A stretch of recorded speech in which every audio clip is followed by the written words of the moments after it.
The haunting depths. Angelica and Julian's unforgiving journey lost at sea.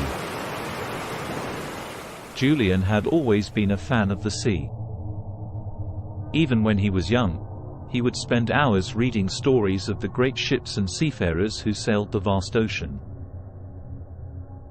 He would set sail with his father every summer, and those were his fondest memories. As he grew older, he became an accomplished sailor himself, mastering the art of navigation, ship handling, and weather forecasting. He always felt at home on the water. It was where he belonged. Angelica, on the other hand, had a different relationship with the sea. She had always been intimidated by its vastness, its unpredictability, and the secrets it held. She had never stepped foot on a boat, and the mere thought of it made her anxious.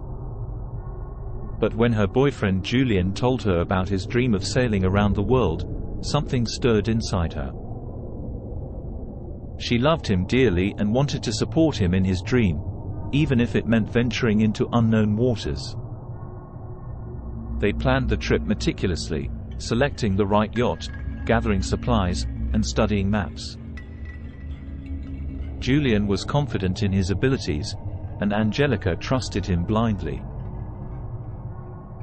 They set sail from the sleepy town of Plymouth, England, with a destination of the Caribbean.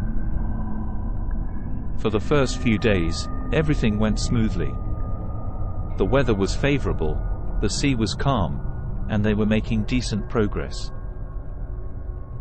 Julian would take the night watch, and Angelica would sleep soundly in the cabin, grateful for the rocking motion of the boat that put her to sleep instantly.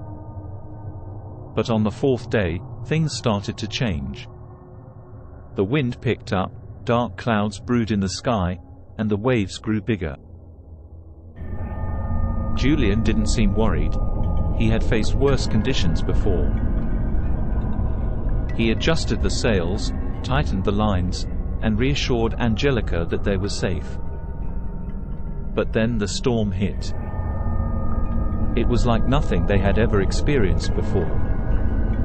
The winds howled like a pack of wolves, the waves crashed against the boat with a force that felt like it would capsize it any second, and the rain fell in sheets, blurring their vision.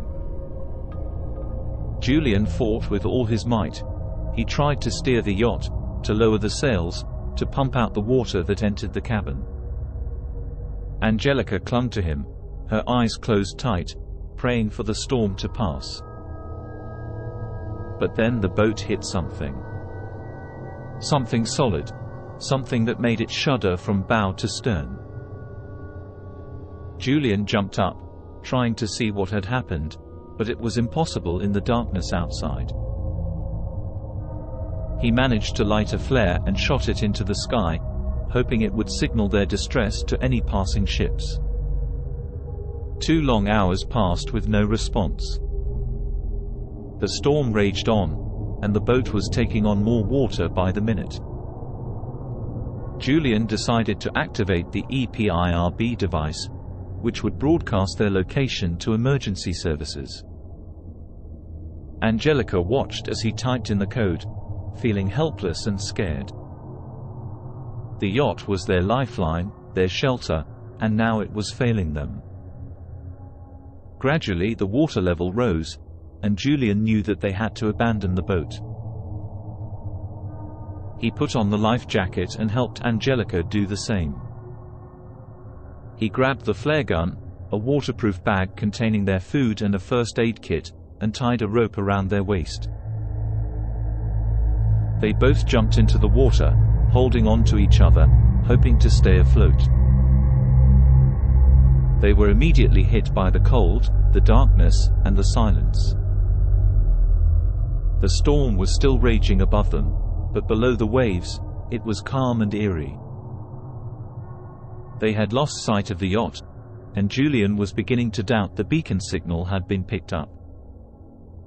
They floated for hours, taking turns holding the flare gun, hoping to see a glimmer of hope on the horizon. They shared what little food they had, trying to conserve their energy. They talked about their hopes, their fears, their dreams, and their regrets. There was a sense of intimacy between them that had never been there before, as if the sea had stripped them of everything but their humanity. But then, on the second night, Angelica spotted something in the distance. At first, she thought it was a ship, a light shining in the darkness. But then she realized it was something else. Something that sent shivers down her spine. Something that made her question her own sanity. It was a figure, standing upright on the surface of the water.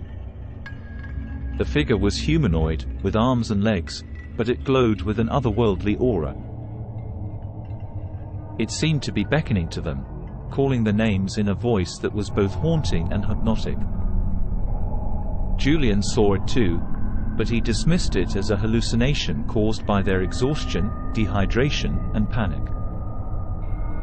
He urged Angelica to keep her eyes shut, telling her that it was just her imagination playing tricks on her. But then the figure got closer, and they both saw that it was not alone. There were more of them, dozens of them, all standing on the water, all glowing with the same eerie aura. They looked like humanoids, but their features were distorted, their limbs elongated, their expressions blank. They seemed to be watching them, waiting patiently, as if they had lost something in the sea and were trying to retrieve it. Julian fired the flare gun, hoping to scare them away. But the figures didn't flinch. They kept coming closer, hovering just beneath the surface, as if they could reach out and touch them. Angelica screamed, clinging to Julian, crying out for help.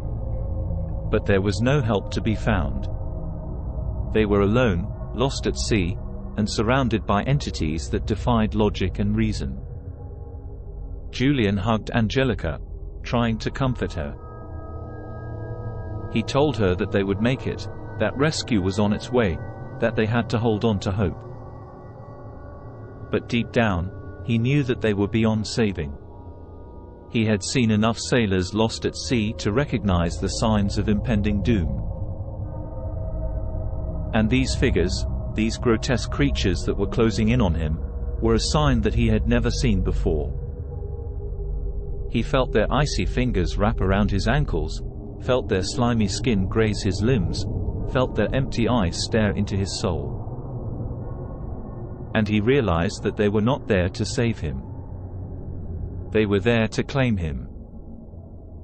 As they dragged him down into the abyss, he looked up one last time, and saw Angelica's horrified face, framed by the glowing figures that surrounded her. He tried to scream, to warn her, to say goodbye. But he couldn't make a sound. He was lost at sea, lost in the darkness, lost to the world. And the creatures that now claimed him, whispered to him in a voice that he would never forget. Welcome home.